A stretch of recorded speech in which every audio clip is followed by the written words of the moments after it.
এটি হাইঠাচৰাই দুদিন ধৰি জুবিন গাৰ্গৰ ফটোৰ কাষত পৰি ৰ'ল।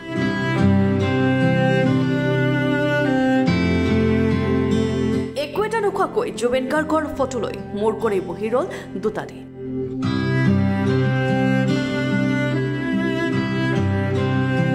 জুবিন গাৰ্গৰ ফটোত শ্ৰদ্ধাঞ্জলি জনোৱা শতাধিক লোকে দেখিলে এই দৃশ্য।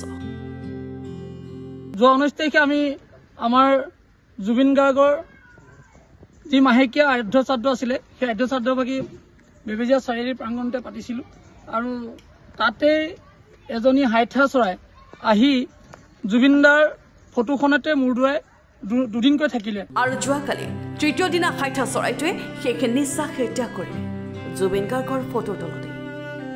আৰু যোৱাকালি সেই হাইঠা চৰাইজনী ইতিমধ্যে মৃত্যু হৈছে। যেন সৰগৰ বতৰলৈ হাইঠা চৰাইটো আহিছিল জুবিন দাক আদৰিবলৈ। এই ঘটনা ঢকুৱাখনাৰ বেবেজীয়া কৈবৰ্ত গাঁও।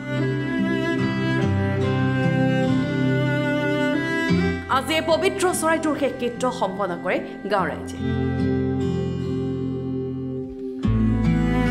এজন মানুহক এতিয়াৰ দৰে পৰম্পৰাগতভাৱে চিৰবিদায় দিয়া হয় হাইঠা চৰাইটি।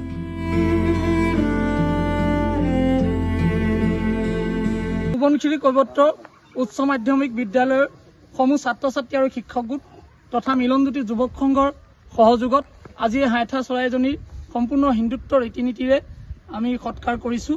লগতে জুবিনদাৰ নামতে এটি নাহৰ পুলিও ইয়াত ৰোপণ কৰিছোঁ। এইদৰে সকলোৰে বুকুৰ আপোন জুবিন গাৰ্গক প্ৰকৃতিও যেন দিছে শেষ মৰম আৰু শ্ৰদ্ধা।